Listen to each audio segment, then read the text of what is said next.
tellement à cause de lui, plein de petits qui comprennent rien à la politique vont croire que le RN est un parti comme les autres. De retour sur Snapchat, l'influenceur Nasdaq fait la promotion du Rassemblement National.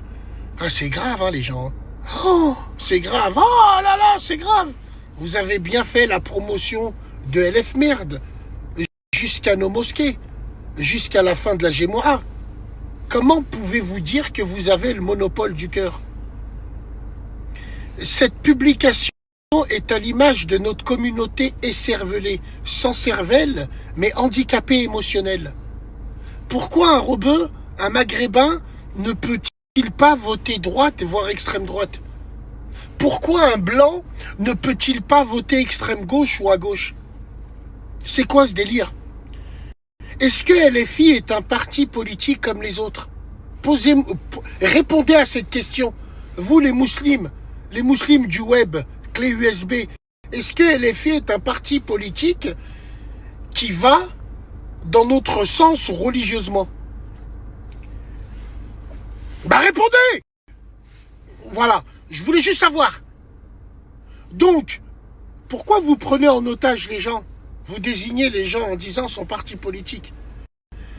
Moi, je l'ai dit à plusieurs reprises. Le RN, c'est un parti que je déteste autant que LFI.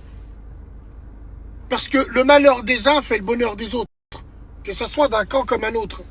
Mais vous, la Vox Populi du web, vous êtes au service de LF Merde, vous tapinez tous en mini-jupe pour eux.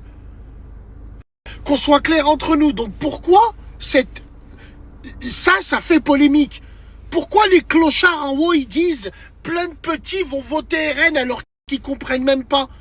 Mais toi, tu comprends même pas pourquoi tu votes. T'es raciste contre RN, tu comprends même pas pourquoi tu votes LFI. Ah si, parce que t'as rien à la Palestine. Votez pour nous, nous allons la libérer. Voilà où on en est.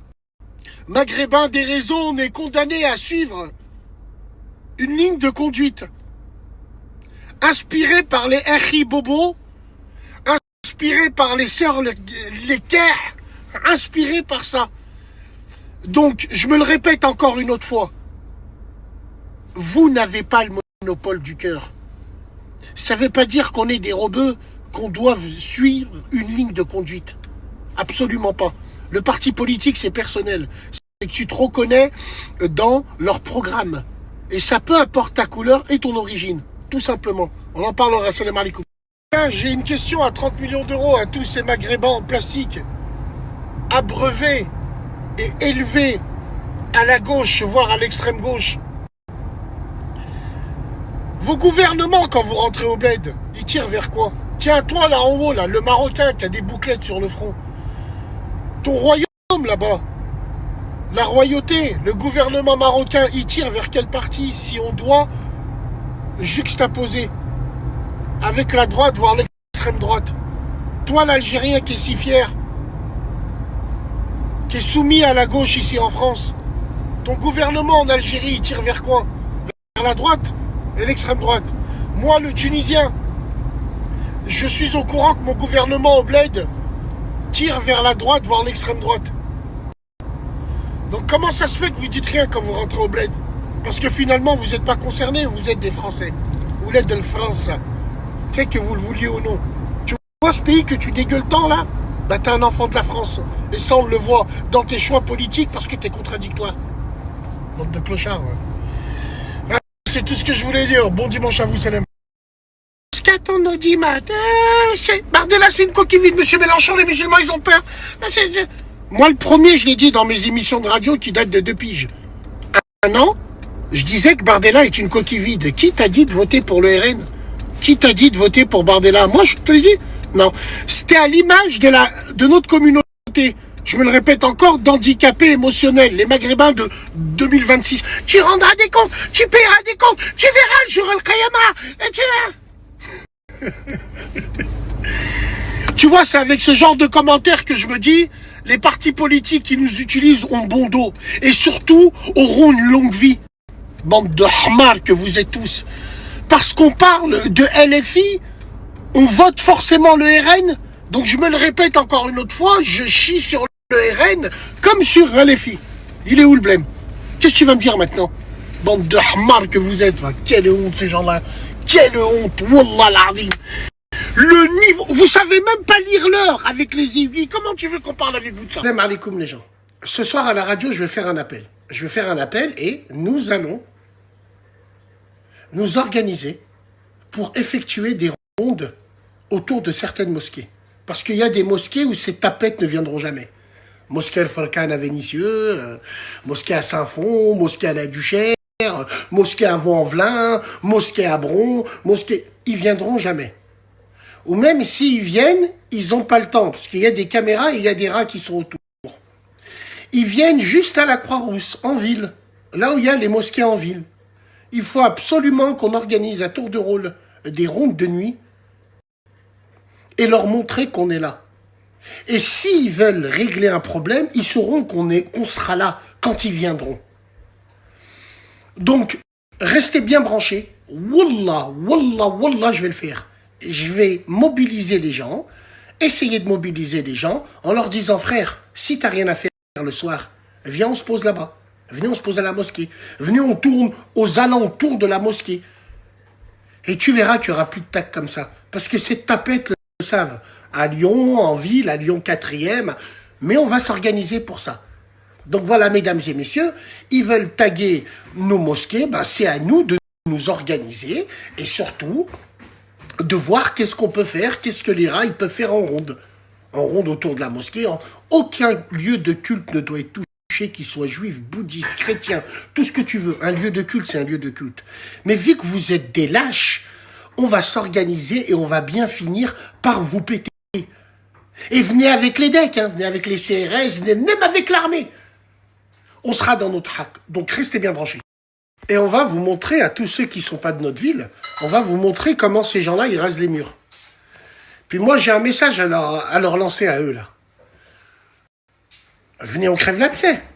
Dites-nous, vous êtes où, vous vous réunissez, et puis on se voit. Hein, vous le ferez jamais, ça. Parce que vous savez, c'est quoi la réalité. À part faire ça en sous-marin, vous savez que vous ne pouvez pas le faire.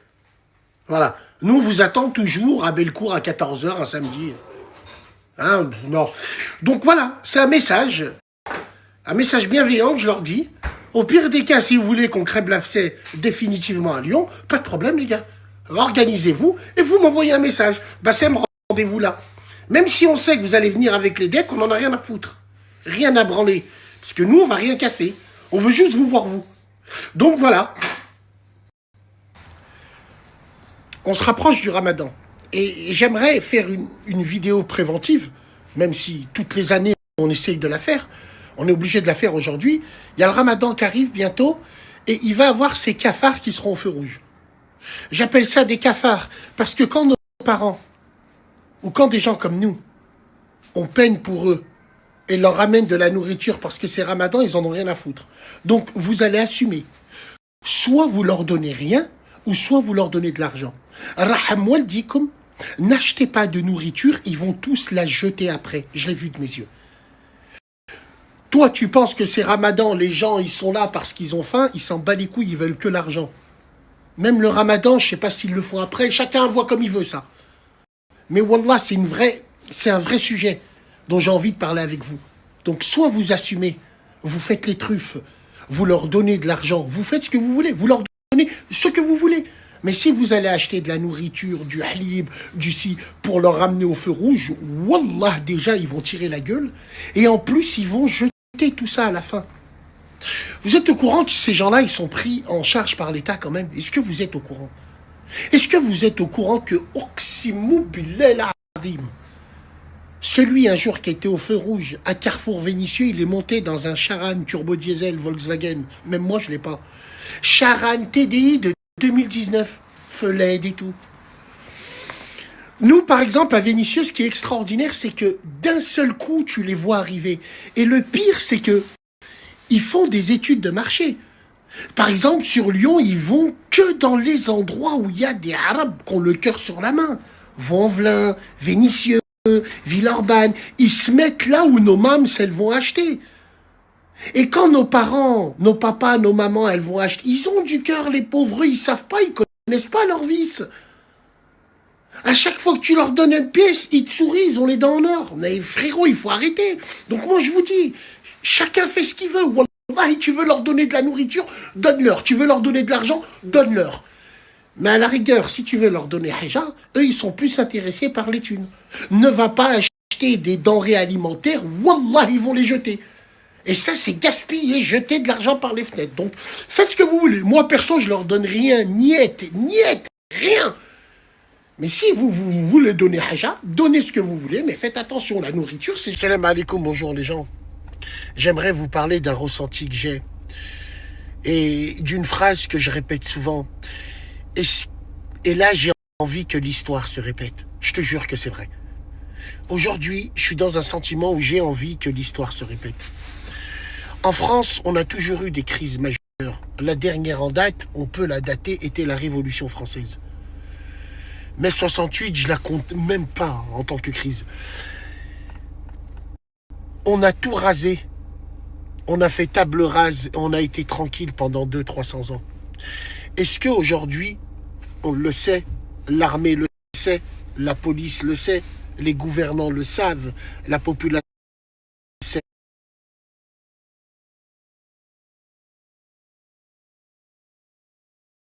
Choc des cultures, choc des générations.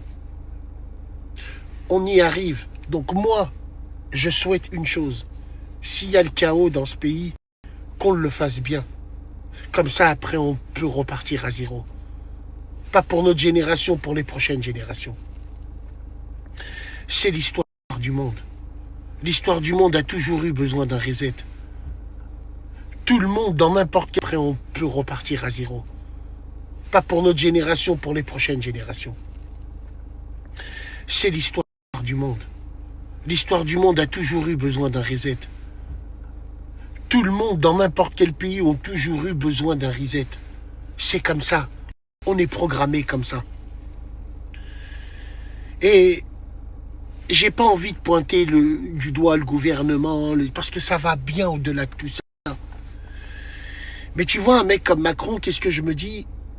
Moi, j'ai rien contre Emmanuel, hein, tu sais, il me fait rire et tout. Mais je me dis, Manu, il se dit, peut-être que mon plan d'invasion ou mon plan de guerre pour mobiliser les Français ne réussit pas en Russie. Donc, qu'est-ce que je peux faire pour rester? Ben, mettre le chaos dans mon propre pays.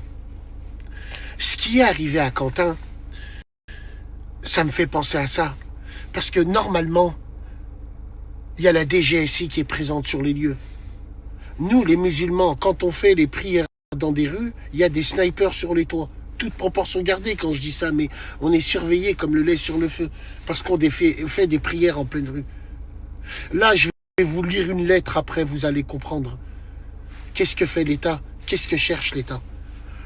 Il cherche peut-être le chaos, tout simplement. Et le chaos, il arrive à grands pas. Et dans l'histoire, il y a toujours eu des chaos pour repartir à zéro. C'est l'histoire du monde. Il faut l'accepter. Donc, mesdames et messieurs, ça, c'est une lettre qui tourne à la Croix-Rousse. Qui tourne de partout à la Croix-Rousse. Évidemment, on peut en parler parce que eux-mêmes ont annoncé leur manifestation. Et ouais, les gars, faut prendre des pincettes pour parler de ça parce que la justice, elle peut te casser le cul en disant c'est toi qui as fait un appel à la haine, c'est toi qui as dit que. Bonjour tout le monde, le samedi 21 février, une manifestation de groupes d'extrême droite fascistes va avoir lieu. Ils sont joints par des groupes intercontinentaux ou je sais pas quoi. Ils vont passer au quartier et disent vouloir récupérer la ville. S'il vous plaît, faites tourner le message, ainsi de suite, pour que les voisins, les commerçants, votre entourage ne se font pas agresser. Donc voilà, ça c'est une bouteille jetée à la mer. On verra ce que la police et les forces de l'ordre vont faire. Parce qu'il y a une chose qu'il faut être sûr, c'est ce que la police et les forces de l'ordre vont faire. Parce qu'il y a une chose qu'il faut être sûr, c'est que c'est un samedi 21 février à 14h. Et c'est là on va voir si le pays et les institutions cherchent vraiment le chaos. Parce que ce jour-là, et dans cet endroit-là, tout le monde sera là. On vous aura prévenu. web version 1. Donc ça, c'est tous les cons qui ont peur parce qu'ils n'ont pas de cervelle. Ils ont peur de réfléchir. C'est des imbéciles heureux. On appelle ça comme ça. C'est pour préparer tes débats radio. Tu parles sans parler. Tu penses que tu seras avec eux. Tu veux le chaos que tu veux. Combattre les tiens malgré que tu penses être du bon côté des Français. Eux qui t'aiment pas, la tête d'arabe. Moi, Bassem, qui n'aime pas parler à la troisième personne, personnage public, comme vous le décrivez, tant, j'ai déjà pris position, et depuis longtemps, moi. C'est même passé à la télé, ça a même fait un débat. Ça a énervé une personne, en plus. Ouais, c'est passé à la télé en disant, mais...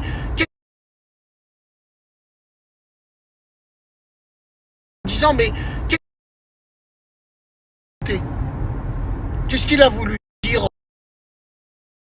Par contre, vous, les gens que vous suivez,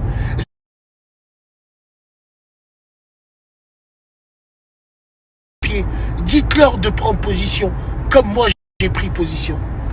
Et ma position ne changera jamais. Je suis fier d'être français, un patriote. Je suis fier d'être maghrébin, d'avoir cette double culture. Au niveau politique, j'ai toujours suivi une ligne politique qui a mis la France en avant et ses travailleurs étrangers en avant. Les handicapés émotionnels, c'est vous. Parce que si on ne vote pas LFI, on est forcément du RN. Tout simplement. Parce que vous êtes des connards, sans cervelle et écervelés. C'est tout simplement. Donc moi, ma position, contrairement à d'autres, je l'ai pris.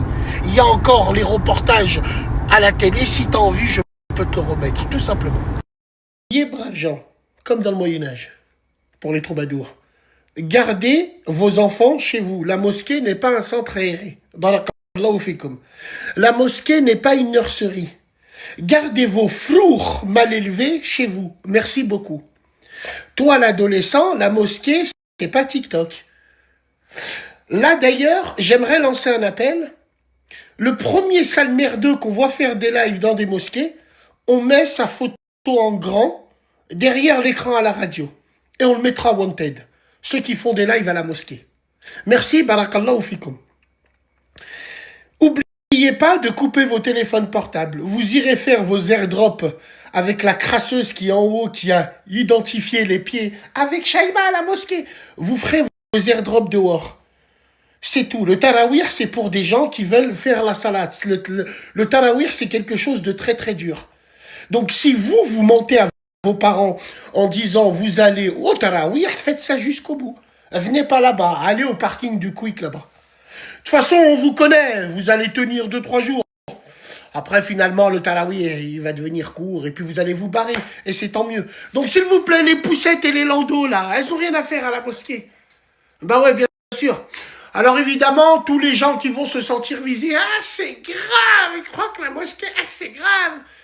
Les filles, quand vous venez à la mosquée, s'il vous plaît, ne vous parfumez pas.